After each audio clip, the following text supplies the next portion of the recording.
bom dia, que a graça e a paz do nosso Senhor Jesus Cristo permaneça ativa e reinando em nossas mentes e corações, né? É um prazer e um privilégio estarmos logo cedo, no primeiro dia da semana, no domingo, logo cedo na casa do Senhor, para juntos desfrutarmos desse momento de aprendizado e também de comunhão.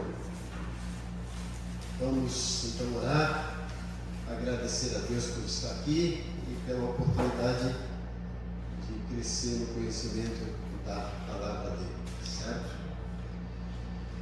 Pai querido, Pai bondoso, como é bom estar na tua casa, como é bom ter esse tempo de aprendizado, a presença do teu povo que aqui está presente, esse povo que é fiel, que a gente tem sempre orado para que o Senhor continue derramando bênçãos sem medida na vida deles. Como a gente faz todos os domingos, apresentamos essa caixa, temos orado para que esses nomes que estão aqui sejam alcançados e transformados pela mensagem do Evangelho. Como sempre oramos para que o Senhor use os teus servos que estão mais próximos, para que levem a essas pessoas um testemunho de transformação, que esse testemunho cause impacto e essas pessoas sejam trabalhadas através do teu Santo Espírito para que se convertam e venham congregar. Da mesma maneira, mais uma vez pedimos que tenhamos aqui um momento de crescimento, amadurecimento na tua palavra e que o Senhor derrame bênçãos sem medida nas nossas vidas. Oramos não somente por essa manhã, mas também pelo culto da noite, onde vamos ministrar a ceia do Senhor, que o Senhor traga o teu povo e que o Senhor fale as nossas mentes e corações. Oramos agradecidos no nome de Jesus. Amém.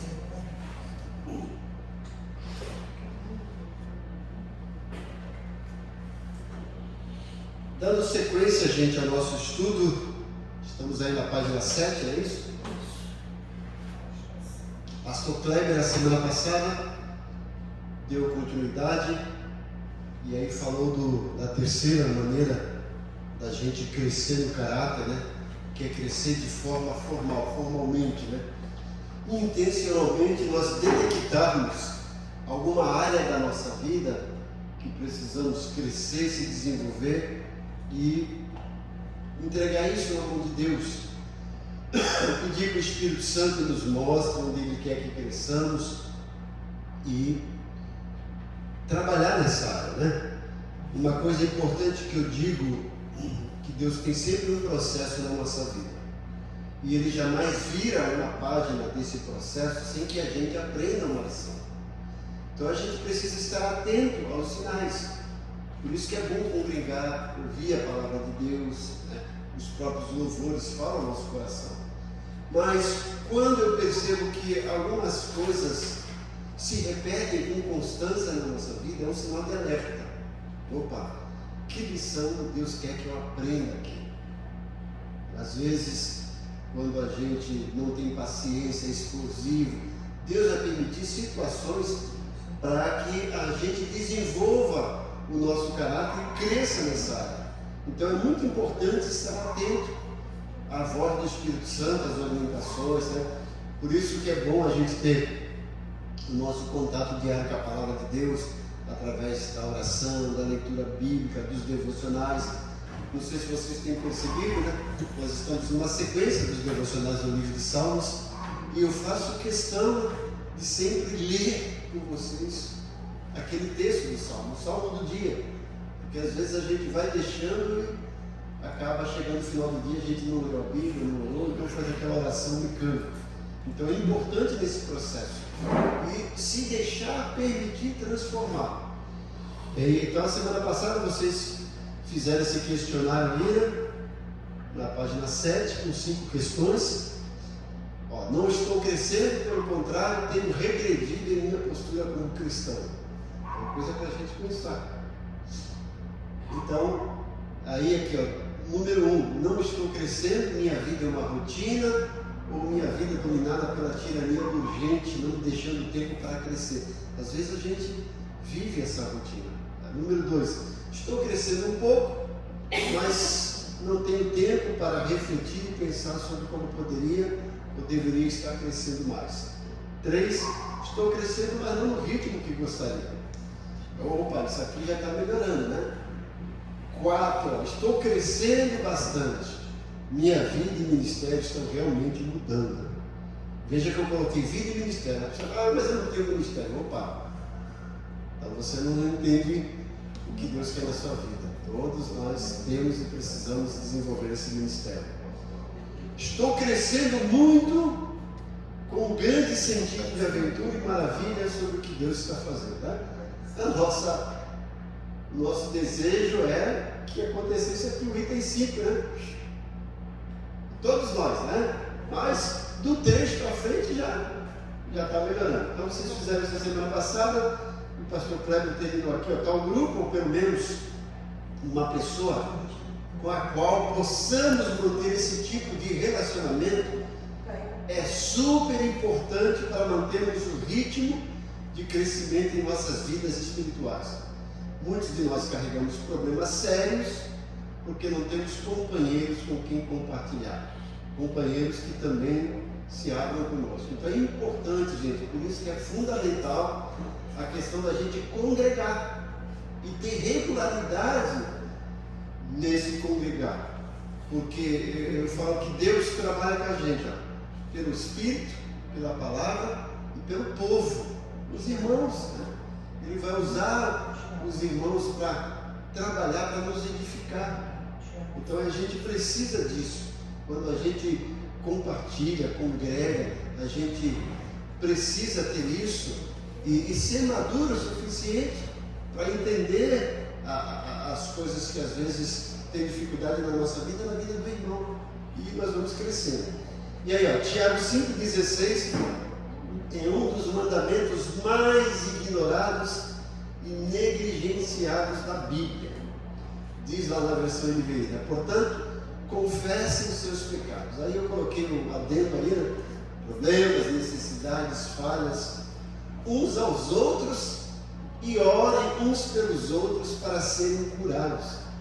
A oração de um justo é poderosa.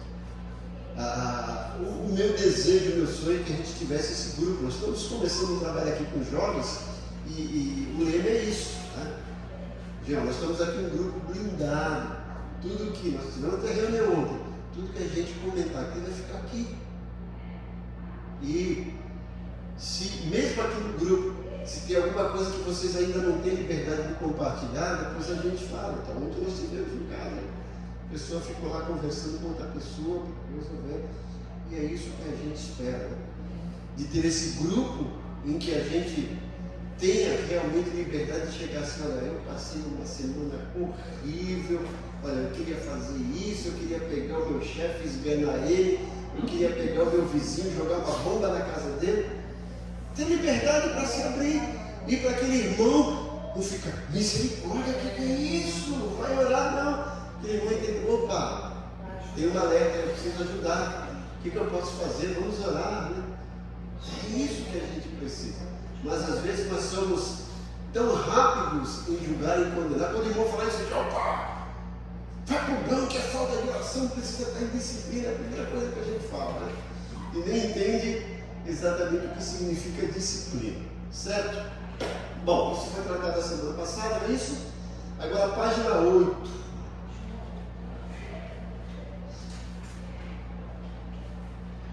A Igreja de Jesus Cristo tem hoje muitos membros e até líderes e pastores feridos, doentes, com problemas, porque não aprenderam a praticar esse versículo.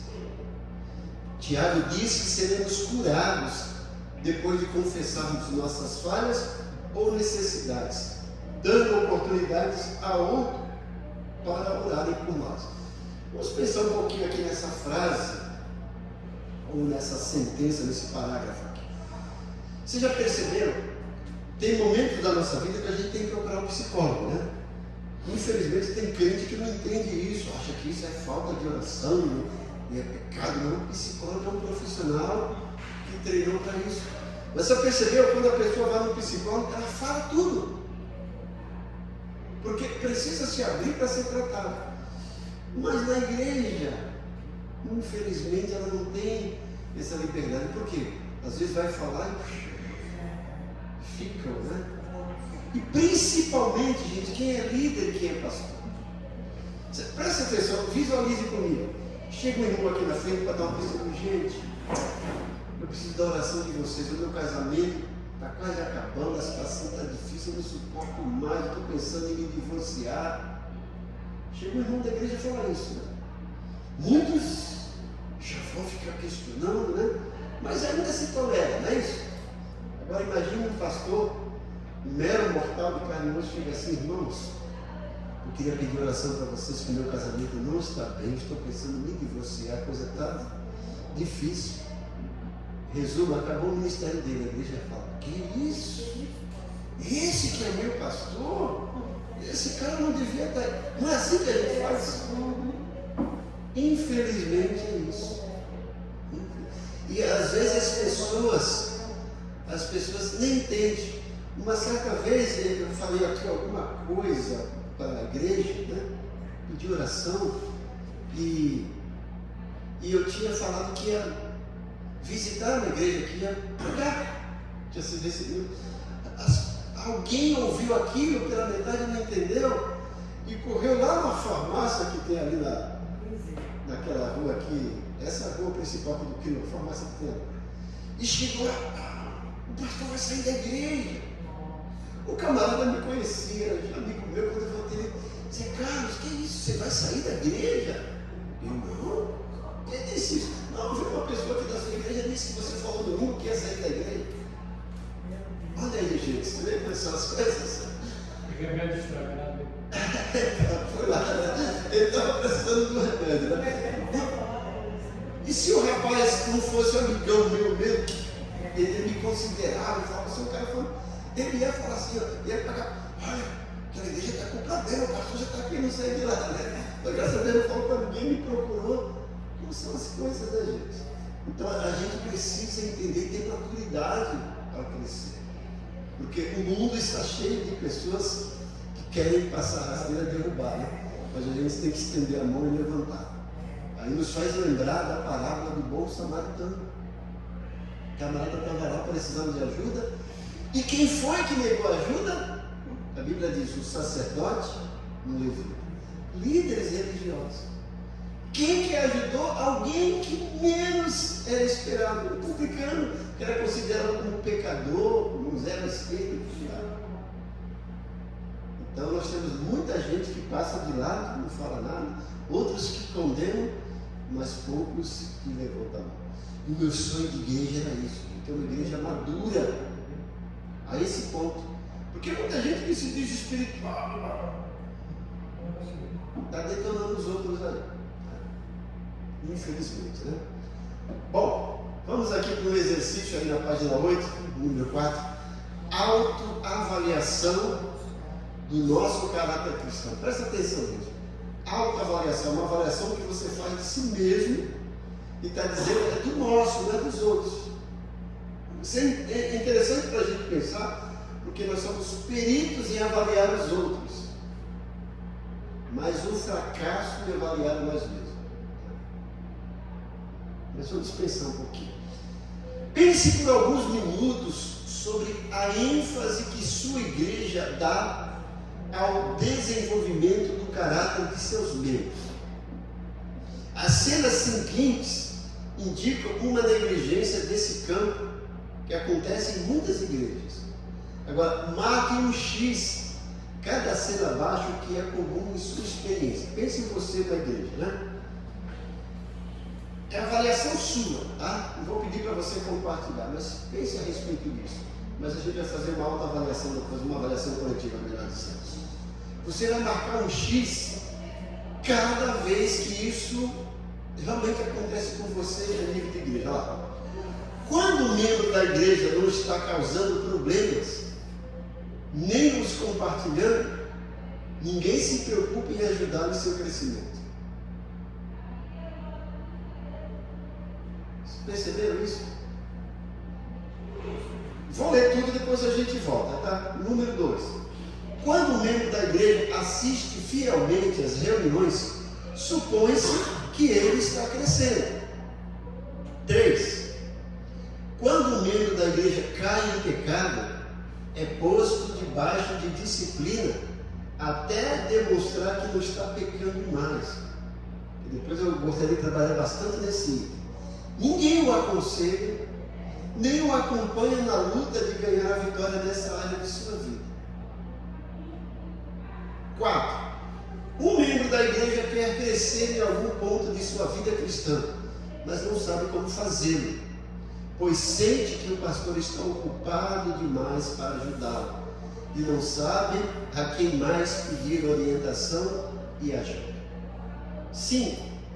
Se alguém compartilha uma necessidade, a resposta mais comum é uma oração sem nenhum segmento depois disso. 6. A grande maioria dos membros da igreja não pensam em como desenvolver pontos específicos de seu caráter. 7.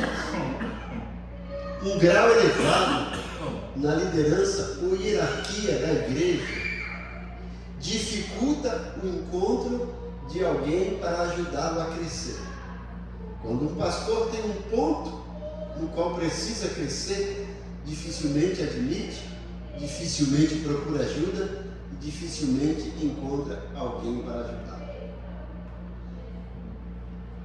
Sendo sinceros com vocês mesmos, fazendo uma avaliação honesta, a ideia é que você marca um X quando cada um desse item representa ponto positivo, assim, que realmente está acontecendo na igreja com você.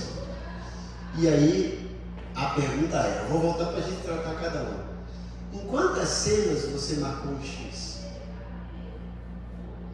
Se sua igreja é caracterizada por 3 ou 4 dessas cenas, está doente e precisa de um médico espiritual. Mas ainda tem uma base na qual prosseguir para poder melhorar os outros pontos. Se sua igreja é caracterizada, página 9, por 5 ou 6 dessas cenas, está em um estado crítico, precisando de uma cirurgia espiritual. Mas ainda tem uma base na qual prosseguir para poder melhorar os outros pontos. Agora veja isso. Se sua igreja é caracterizada por todas as 7 cenas, está entre a vida e a morte e precisa de um transplante de coração e de mente. Não importa as aparências, é tempo de declarar uma emergência. A igreja de Laodiceia, Apocalipse 3, 14 a 22, estava enquadrada nisso aqui. Será que estamos exagerando na importância do desenvolvimento intencional do caráter cristão? Será que estamos fazendo tempestade no copo d'água? Algumas pessoas podem argumentar que todos nós que somos filhos de Deus iremos chegar ao céu, não importando o quanto o nosso caráter tenha se desenvolvido. Outras podem argumentar que o desenvolvimento do caráter é uma coisa que acontece sem que nos preocupemos com ela, mas a nível do inconsciente. E aí nós vamos olhar para a perspectiva de Paulo, tá? Mas não vou perguntar quantas vezes você marcou o X. Mas vamos voltar para cada uma dessa questão e refletir um pouquinho, tá? Voltando aí para a página 7. Ao número 1. Quando um membro da igreja não está causando problemas, nem compartilhando, ninguém se preocupa em ajudar no seu crescimento. Isso é óbvio que acontece, gente, em quase todas as igrejas, tá? Principalmente igreja super grande. Imagina uma igreja de 1000 membros. Tem gente que não se conhece. Igrejas que tem 3 cultos num dia. Isso não é ruim, é bom, né? Graças a Deus. Mas se a igreja não colocar algum trabalho de pequenos grupos, só vai se perder. O pastor às vezes não tem nem noção exatamente de um membro pastoreando 1000 membros. Eu acho isso, né? É maravilhoso, mas ao mesmo tempo um desafio você conhecer 1000 membros. O pastor Natalino contou uma vez numa reunião de pastores que ele saiu para o culto e estava atrasado. E ele pegou para cortar caminho e fez uma manobra, uma conversão que era proibida. Quando ele acabou de fazer aquela conversão proibida, ele bate de frente com uma guarda, e ela faz sinal, ele para, e ela fala assim: bonito, né, pastor? Fazendo uma conversão proibida. Aí ele: me desculpe, eu não tenho justificativa, eu mereço multa, realmente, né? Fiz, eu estou com pressa, mas isso não é desculpa. Como é que você sabe que eu sou pastor? Aí ela tirou o cap. Eu sou sua ovelha, o senhor me batizou. Aí ele falou que aquilo foi a pior vergonha para ele. Ele falou: era melhor ter tomado a multa. Ela falou assim: ela não me multou, mas aquilo foi pior do que a multa. É isso que acontece às vezes, a gente não tem, né? Esse conhecimento de Jesus. Em João 10 ele fala assim: eu sou bom pastor, eu conheço as minhas ovelhas, elas ouvem a minha voz e me conhecem. Então o que acontece na igreja? Que quando o crente está lá, não está aparentemente tendo problema, não compartilha nada e fala: está tudo bem. A gente não procura, né? Acha que está tudo bem. Não é isso? E às vezes ele está com alguma necessidade. Segundo, aqui, quando o membro assiste fielmente às reuniões, supõe-se que ele está crescendo. Ele está em todos os cultos, né? E a gente pensa: ele está crescendo, a palavra está falando. É isso. 3. Quando o membro da igreja cai em pecado, eu acho que isso aqui é o pior. É posto debaixo de disciplina até demonstrar que não está pecando mais. Ninguém o aconselha, nem o acompanha na luta de ganhar a vitória nessa área da sua vida. Gente, eu congreguei igrejas assim, que quando o camarada, a pessoa cai em pecado, a igreja toda sabia que o pastor ia lá: você está no banco, está em disciplina. 3 meses sem cear, 3 meses, né? Bonzinho 3 meses, né? Sem exercer atividade ministerial. Aí eu ficava olhando aquilo: isso é disciplina, isso é castigo. Ficava lá no banco jogado. E às vezes tratado como leproso, as pessoas passavam assim. A palavra disciplina vem de discípulo, vem de ensino, vem de acompanhamento. E às vezes a igreja acha que é castigo, quando ele mais precisa. Eu li um livro, vocês deveriam ler esse livro, chama-se Além do Perdão. Um livro fantástico. O autor desse livro, acho que é Don Baker, ele diz que a igreja é o único exército que abandona um soldado ferido no campo de batalha. E ele vai falar nesse livro sobre essa questão da disciplina. Ele vai contar algo real de um pastor que tinha problemas sérios. E quando a igreja descobria, mandava ele embora, ele ia para outra igreja, ficava um tempo lá, aparecia o problema de novo, mandava ele embora. 13 anos ele nesse ciclo, até que caiu nessa igreja, a igreja: opa, vem cá, vamos tratar você, vamos tratar sua esposa, vamos tratar sua família. Aquilo mudou, e ele compartilha isso. Mas isso, nós somos às vezes, achamos que somos santos demais, que somos mais santos do que Jesus e do que Deus, né? E quando a gente vê uma pessoa que pecou, tem que disciplinar, tem que cortar de comunhão, não pode fazer isso, não pode fazer aquilo. Vocês percebem que todas as vezes eu faço questão de dizer isso, que nós não temos autoridade nem autonomia para proibir ninguém de cear e nem forçar ninguém a cear. A nossa função é orientar. Se conserte, se acerte com Deus e participe. Porque a própria Bíblia diz: examine-se, pois, o homem a si mesmo, assim coma desse pão e beba desse cálice. Mas a gente é isso.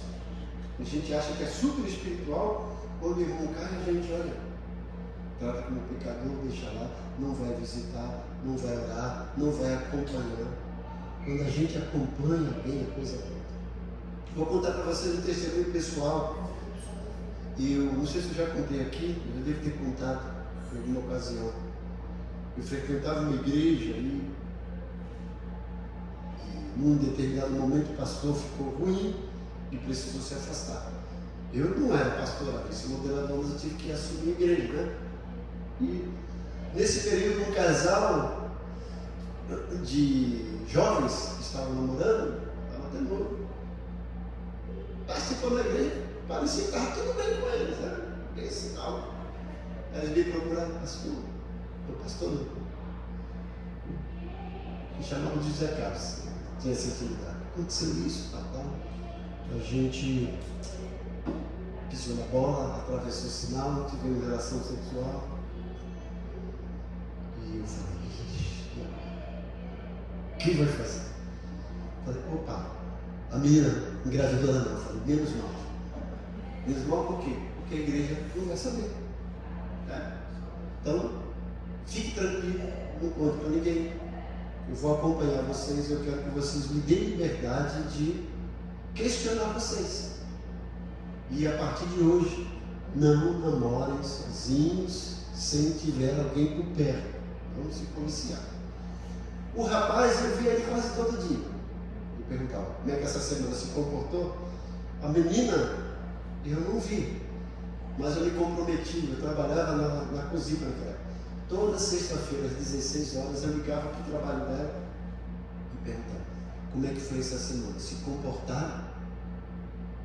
Assim, gente. Eles ficaram direitinho, não tiveram mais relação sexual, até casar. A igreja nunca soube, ninguém nunca soube, mas eles estavam sendo acompanhados. Tá? Eu brinco, né? Depois casaram, tiraram a tua atrás e tiveram 5 filhos. Né? Mas você vê, se fosse, eu ia falar, gente, ó, o casal ali está em disciplina, eles estão ali, todo mundo já ia, opa! Isso não é disciplina, isso é castigo. Né? Então precisamos trabalhar bem isso. Porque o verdadeiro crente que se acha espiritual santo, quando ele vê um pecador, ele vai trabalhar. Lembra dos falsos religiosos? João capítulo 8. Chamam Jesus, olha, essa mulher foi pega em adultério e além de Moisés manda que tal seja apedrejado. O que é que tu diz? Aí Jesus, quem não tiver pecado, atira a primeira pedra. Estou indo embora, a mulher assim. E Jesus fala, cadê teus acusadores? Não estão, não? Nem eu te acuso. Viu? Agora, prestou atenção, vai e não peques mais. Ele não passou a mão em cima do pecado, mas deu oportunidade para ser tratado e ser trabalhado, não apedrejou. E quantas vezes nós estamos apedrejando os nossos irmãos quando estão com problema? Se eles estão com problema, precisam de ajuda, estão doentes espirituais, eles precisam de remédio, né? Não vocês enterrarem ele vivo. Eu falo, o diabo já tem demônio demais para ajudar ele. Ele não precisa de você para ajudá-lo. Então não seja um agente de Satanás, seja um agente de Deus para curar. 4, né? Um membro da igreja quer crescer em algum ponto da sua vida cristã, mas não sabe como fazer, pois sente que o pastor está ocupado demais para ajudá-lo e não sabe a quem mais pedir orientação e ajuda. Eu falo, isso é o que acontece com igrejas muito grandes, e que o pastor tem aquela agenda, né? Não tem acesso. Gente, eu conheço igrejas assim. Algumas pessoas que foram alunos meus me procuraram, pastor, pode me atender? E o seu pastor? Ele é uma bênção, mas infelizmente, eu estou há 3 meses lá, já falei com a secretária dele para agendar e até agora ela não teve o tempo. Veja que causa isso, né?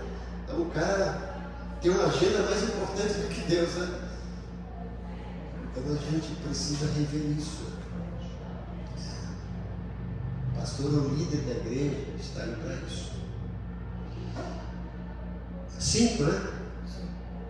Vamos dar um intervalo para vocês ganharem as balinhas de vocês, está aí, né? Ofertar. Vocês podem ofertar, né? Está na caixinha ali, o QR Code, ou através do depósito bancário, Pix. Você está nos ouvindo, se quiser abençoar o Ministério Ebenezer, você pode fazer essa contribuição através Transferência, depósito bancário Pix. Nossa igreja tem conta no Banco Bradesco, agência 0045, conta corrente 92746, dígito 5. E o Pix é o CNPJ da igreja. 44-288-645-0001-47. Não esqueça de mandar o comprovante para a gente passar para o tesoureiro para prestarmos conta nas nossas assembleias. Você que não é dizimista, eu faço um desafio a você a ser dizimista. Você vai ver como Deus vai abençoar a sua vida.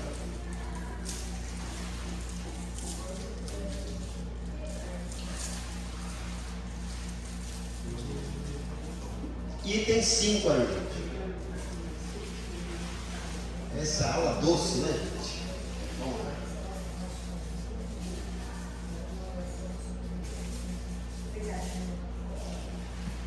O casal que distribuiu pegou, né? Eu faço isso com meus alunos, e aí cada aula, deixa eu distribuir hoje, né? Parece as crianças, né? 5, gente. Se alguém compartilha uma necessidade, a resposta mais comum é uma oração sem nenhum segmento depois disso. Não é isso? Eu vou orar por você. Às vezes a gente até ora, né? Mas e depois? A gente mal pergunta como é que foi, como é que está. Está melhorando? Isso. Tem gente que necessita desesperadamente. Tem uma pessoa que eu nem conheço pessoalmente, mas faz parte do grupo. E volta e meia, eu já percebi que ela tem problemas emocionais. E a irmã dela, às vezes, liga: pastor, dá para fazer uma oração aqui para a minha irmã? E ela quer que eu ore para ela ouvir. Ela passa o telefone. Eu fico pensando: e o pastor dessa pessoa?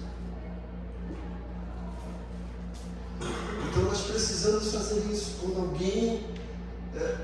Eu gosto de uma coisa muito importante. Quer ver? Lá em Gênesis, quando os 2 irmãos foram apresentar o sacrifício, Caim e Abel, é isso? Quem matou quem? Caim matou Abel. Deus faz uma pergunta para ele: onde está o teu irmão? Não é isso? Ele dá uma resposta mal criada. E essa resposta mal criada nos faz refletir. Porventura sou eu guardador do meu irmão?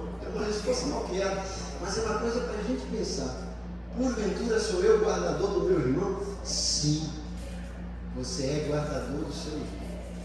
Não câmara para ficar vigiando, né? Não aqueles fofoqueiros que estão de plantão, né? Sorria, você está sendo vigiado pelos fofoqueiros gospel, não? Mas aquele irmão que está ali para te ajudar, para perceber. E quando você confidencia alguma coisa, ele vai guardar, não vai espalhar, a menos que você dê essa liberdade, e vai orar e vai te perguntar: como é que você está? Imagina como seria, gente, o culto aqui. Eu fico pensando, né? As pessoas iam chegando, né? Bom dia, boa noite. Irmão, como é que foi sua semana? Foi bem? Olha, semana passada você não estava no culto, senti sua falta. Aconteceu alguma coisa? Seria tão bonito isso, né? Essa recepção calorosa e que realmente demonstra que nós estamos nos preocupando. Mas às vezes, qual é a nossa postura? Ressuscitou, né, irmão? Pensei que tinha se desviado. Apareceu, né? Coitado do irmão, tu não sabe o que, ele fica detonado com essa recepção, né? Ele vai pensar outra vez se vai voltar. Infelizmente, acontece isso. Pense nisso, gente. Porventura sou eu guardador do meu irmão? Sim, é. Item 6. A grande maioria dos membros da igreja não pensam em como desenvolver pontos específicos do seu caráter. Verdade, gente. Mas não para pensar: olha, essa minha área, meu ponto vulnerável, a minha dificuldade. Eu preciso me fortalecer nisso. Eu preciso crescer nisso.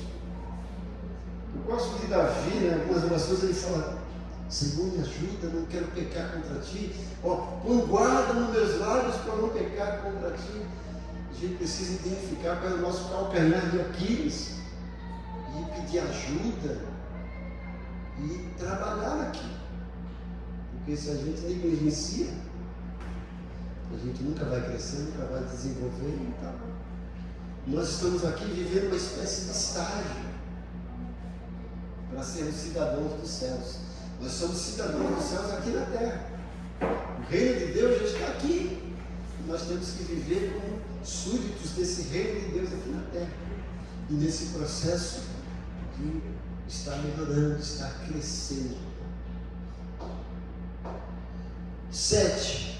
Um grau elevado na liderança ou hierarquia da igreja dificulta o encontro de alguém para ajudá-lo a crescer. Quando um pastor tem um encontro no qual precisa crescer, dificilmente admite, dificilmente procura ajuda e dificilmente encontra alguém para ajudá-lo. Tem os dois lados disso aqui. Primeiro, às vezes, o orgulho, a soberba, que acha que é melhor do que os outros. Segundo, a vergonha de admitir que errou em público, porque sabe que vai ser censurado, porque a igreja não é madura para isso. E acontece isso. E a igreja às vezes esquece que o pastor, apesar de ser líder, está ali, ele é um ser humano de carne e osso, ele tem problemas, tem falhas e precisa ajudar. Mas quando ele externa isso, que isso? Isso é pastor? Às vezes fala, isso, né? Isso é pastor? Misericórdia, irmão. Infelizmente.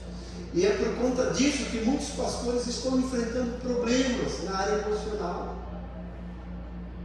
Uma pesquisa que foi feita no Instituto da Suíça a respeito de pastores revelou índice alarmante. Mais de 78% de pastores sofreram depressão. Mais de 84% disseram que queriam largar o ministério. Muitos deles, mais de 50%, 58% a 60%, já tiveram o desejo de se suicidar. E alguns o fizeram. Em 2018, gente, antes da pandemia, foi um dos piores anos para a liderança evangélica aqui no Brasil. Eu soube de relatos reais de 18 pastores que se suicidaram naquele ano. 18. Sem contar líderes de Deus. E a maioria por problemas emocionais, sobrecarregados. Que não tinha uma igreja para compartilhar, não tinha uma liderança que o apoiava. Então se sentia assim. 18 pastores no ano de 2018. Ou seja, mais de um por mês, gente. Coisa difícil, né? Então é algo para a gente pensar e refletir. Vamos avante lá para a página 9 agora, né? Olhemos a perspectiva de Paulo, é isso? Um exercício para a gente fazer. Esses exercícios são bons para a gente fazer essa autoavaliação.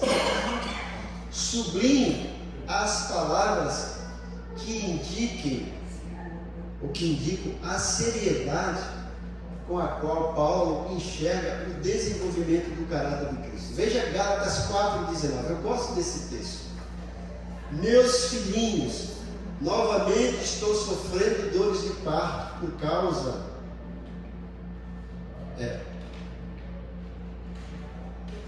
até que Cristo seja formado em vocês. Aqui é por vossa causa, né? Ou por vocês. Grifem aqui, gente, ou sublinhem, o que vocês acham nesse versículo que coloca aqui a seriedade que Paulo tem para com o desenvolvimento do caráter na vida do cristão. O que vocês grifariam aí?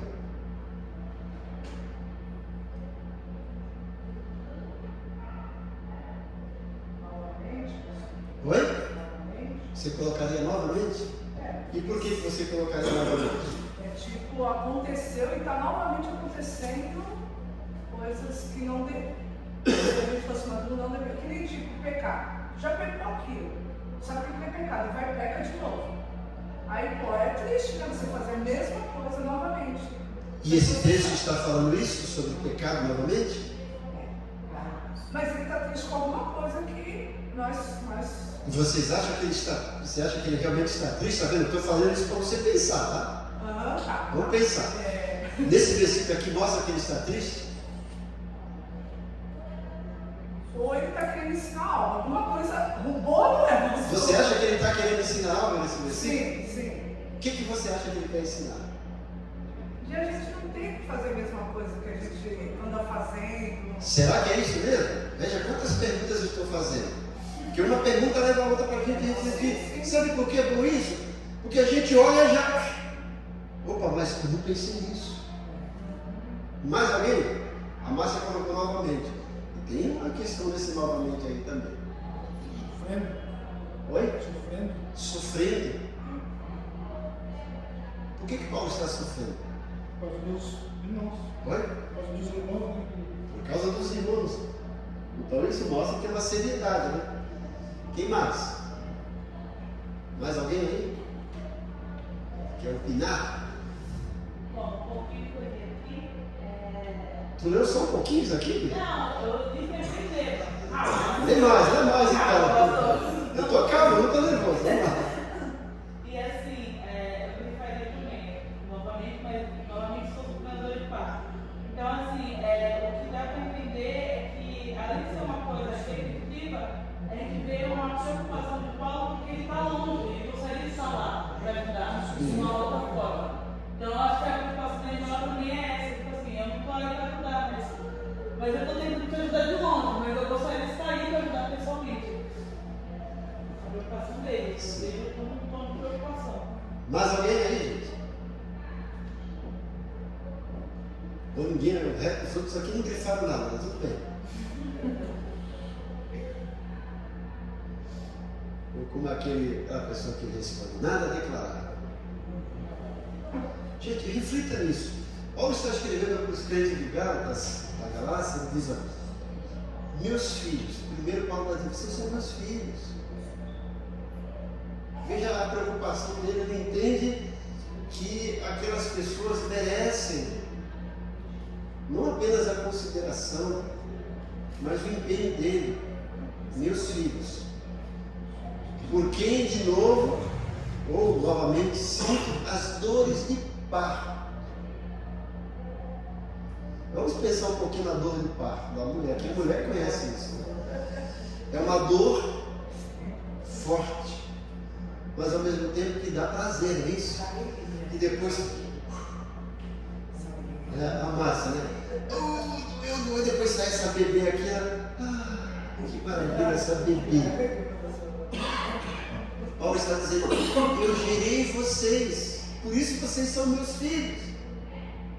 E essa geração teve dor de parto, mas essa dor deu prazer. Mas aí entra o que a Márcia falou e a Bia, e eu novamente estou sofrendo isso, essas dores de parto. Aí o que eu gosto, que eu grifaria, até que Cristo seja formado em vocês. Paulo está dizendo, eu não vou parar de me preocupar. Eu vou continuar sofrendo essa dor angustiante, mas depois prazerosa, até que Cristo seja formado em vocês. Paulo não queria apenas que ele se convertesse, mas que tivesse o caráter de Cristo. Cristo formado em vocês. Paulo queria olhar para os crentes de Gálatas e falar assim, olha, são réplicas de Jesus, são clones de Jesus. Cristo foi formado na vida deles e eu contribuí para isso. É o meu empenho, é o meu desejo, é minha meta, é meu propósito, é ver Cristo formado neles. Mas infelizmente muitos pastores não veem isso e muitos crentes também não entendem isso. E acham que está lá participando, né? E fico pensando, gente, eu fico olhando as igrejas, eu estou entristecido. Quando eu saio de férias, que às vezes eu vou para algumas igrejas, eu vou lá em busca de um alimento, eu saio, meu Deus, se eu soubesse, eu não teria vindo. Porque tem tanta coisa, aquele movimento, aquela coisa toda, mas o que é mais importante não tem. É como chamassem vocês para um churrasco, e você chegasse lá, aí tinha música, acorde, e tem lá um pão, um pedaço de pão para você comer, tem lá o vinagrete e tal, e você, tá gostoso aqui, você sai e não come o churrasco. Porque muitas igrejas assim não tem o alimento principal, que é a palavra, que transforma. E quando vem aquela coisa toda, você está debaixo de uma palavra, você está debaixo de uma aquele discurso triunfalista que só faz o crente achar que está tudo bem. Eu sou filho do rei, eu vou para o céu, eu tenho o melhor. E a vida do dia a dia? Onde que Cristo está sendo formado? E a gente vê isso no dia a dia. Faz um culto de ensino, faz uma escola dominical, olha aí. Cadê? Agora tem um culto de louvorzão, de festividade. Aí todo mundo vem. Depois eu vou embora, minha vida continua. E onde Cristo está sendo formado? Paulo está dizendo, não me empenha, como se eu estivesse novamente gerando vocês, sentindo a dor e paz. Mas é até que Cristo seja formado em vocês. A gente precisa ter esse empenho. Eu grifaria isso. O texto todo dá para se grifar, né?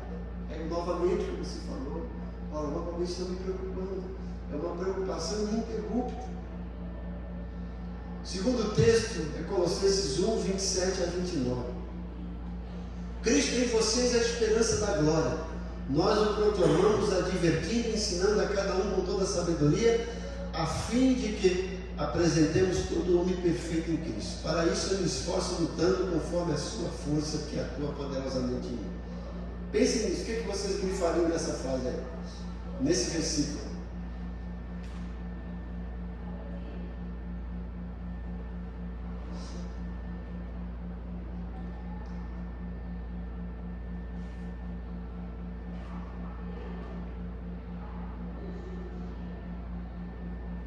Alguém? Muita coisa. Muita coisa. Advertindo e ensinando. Olha aí. A sabedoria que vem de Deus, na sequência. Apresentar através disso, né? Porque é uma proposta aqui. Sim. Eu advirto, eu ensino, e aí eu colho essa sabedoria para que aí sim eu me torne um homem perfeito diante de Cristo. Não é uma osmose. Diante dessa palavra, você não é. Sim, sim. É um trabalhar. Mais alguém aí? Veja como é importante isso, gente. Veja que o verbo nos gerúndio, Cristo em vocês, a esperança da glória, nós o proclamamos. Aí vem o gerúndio, advertindo e ensinando, ou seja, um presente contínuo, uma constância. Veja que Paulo está dizendo que o ministério dele na vida dos crentes de Colossos consistia em adversão, é isso mesmo, né? Advertir e ensinar. Essa advertência e esse ensino de forma contínua. E qual é o objetivo lá? A fim de que apresentemos todo o homem perfeito em Cristo. Paulo está dizendo, o meu propósito aqui, como fundador da igreja, é prestar conta a Deus da vida de vocês. É apresentar vocês perfeitos em Cristo. E para isso eu vou o quê? Aí ele diz aqui, ó, eu me esforço lutando conforme a sua força que atua em mim. A força de Deus na minha vida. Eu exerço essa força para advertir e ensinar, com o objetivo de apresentar vocês perfeitos em Cristo. Veja que o trabalho ministerial é árduo, é contínuo, mas tem um propósito sublime: apresentar a pessoa perfeita em Cristo. Não é chegar lá e apresentar crente raquítico, crente doente, crente saudável. Ele ia falar, meu pai, está aqui, ó. O Senhor me deu para eu cuidar, eu cuidei, está aqui, ó. Me esforcei, fiz o melhor, está aqui. Mais uma vez, não é esse discurso triunfalista para o crente se achar. O Evangelho tem que nos confrontar, a nos levar à mudança de vida. O primeiro sermão de Pedro, lá em Atos 2, um sermão duro. Pedro não chegou assim, vocês que estão me ouvindo, aí eu quero dizer que vocês são vencedores por Cristo, que vocês são filhos do Rei, que vocês têm o céu, Deus tem uma bênção para vocês, vocês estão debaixo dessa palavra, vocês mataram aquele que Deus constituiu Senhor e Cristo. Discurso duro. E aí o que aconteceu? O discurso de Pedro foi duro, ele não serve para ser pastor, vou mudar de igreja. A Bíblia fala, compungiram-lhe os corações. Então perguntaram para os demais apóstolos, o que nós precisamos fazer? Eu creio que todo sermão tem que trabalhar na nossa vida e eu entendi, Deus falou comigo, o que eu preciso fazer à luz disso? E aí Pedro vai lá, salvai-vos dessa geração perversa, convertei-vos e arrependei-vos, para que alcance o perdão dos vossos pecados. Sermão duro, mas que levou aquele povo a refletir. E o resultado, 3 mil almas se converteram. Hoje a gente quer pregar pro ego das pessoas, para massagear o ego, eles saem. Eu sou filho do Rei. Eu sou mais do que vencedor. Todas as coisas cooperam para o bem daqueles que amam a Deus. Eu posso todas as coisas daquele que me fortalece. E a vida do dia a dia, tá? Será que você vai para o céu desse jeito mesmo? Veja que Paulo, eu esforço, eu advirto e ensino constância. Eu gostaria que vocês fizessem esse exercício nesses próximos textos lá em casa. 2 Coríntios 10, 24 a 6, 1 Coríntios 9, 24 a 27, Filipenses 3, de 12 a 14, Romanos 8, 18 a 29. Eu coloquei aqui de preferência na versão NVI. Hoje a gente tem Bíblia de todas as versões. Façam isso, gente. Uma criança cresce sem se dar conta. Já percebeu isso? E sem dúvida nós crescemos muitas vezes, em muitas áreas, sem ter consciência desse crescimento. Com o passar do tempo, essa criança passa a ser jovem e depois adulto. Como jovem ou adulto, escolhe campos nos quais quer desenvolver-se mais e esforça para conseguir seus alvos nesses campos. De forma parecida no mundo espiritual, se não queremos ficar como crianças espirituais, temos que identificar os campos nos quais queremos crescer e fazer um esforço para conseguirmos nossos alvos. Vamos ler 1 de João 2, do 12 ao 14. Dá para ler para a gente aí, irmã Edna? Basílio. Hoje nós temos 2 Edna. Nós temos a Emma, que é Edna Miguel de Andrade, né? Só faltou o Lopes, né? E temos agora a Edna Basílio. 1 de João, capítulo 2, versículos 12 a 14. Pode ler? Pode. Filhinhos, escrevo-vos porque pelo seu nome vos são perdoados os pecados. Pais, escrevo-vos por conhecer-te aquele que desde o princípio. Jovem, escrevo-vos porque venceste o maligno. E eu vos escrevi, filhos, porque conheceis o Pai. Eu vos escrevi, pais, porque já conheceste aquele que desde o princípio. E eu vos escrevi, jovem, porque sois forte, e a palavra de Deus é esta, em vós, e já venceste o maligno. Veja que João aí trabalha nesse texto até de forma carinhosa, com 3 faixas etárias, né? A gente pode colocar no nosso mundo de crente, o crente que é filhinho, é criança, depois o crente jovem, o crente que já é pai, maduro. para cada uma dessas faixas etárias tem algo a acrescentar. Mas, pensando aqui no que a gente disse dessa criança que vai crescendo, né? Daqui a pouco se torna jovem, se torna adulto. Na escola, a criança entende, ela está crescendo, daqui a pouco ela precisa saber, ela precisa ir para a escola para aprender a ler e escrever, para desenvolver a sua mente, as suas atividades, né, psicomotoras, tudo isso. E o que a gente faz geralmente? O professor percebe que uma criança tem debilidade em alguma área. Ele simplesmente vai passando ele de ano? Não. Ou ele é retido, ou ele precisa ter aula de reforço, não é assim que a gente faz? Aula é ruim de matemática. Vamos reforçar, pegar um professor de matemática aqui, vamos fazer atividade para melhorar. Geralmente é isso que a gente faz na escola. E por que a gente não faz na igreja? A gente vai empurrando e vai deixando. Tem área que o crente não cresceu. A gente acha que com o tempo não tem que ser tratado. Tem que abordar aquilo ali, aula de reforço. Vamos trabalhar naquela área. É isso que a gente precisa. E essa apostila é para isso.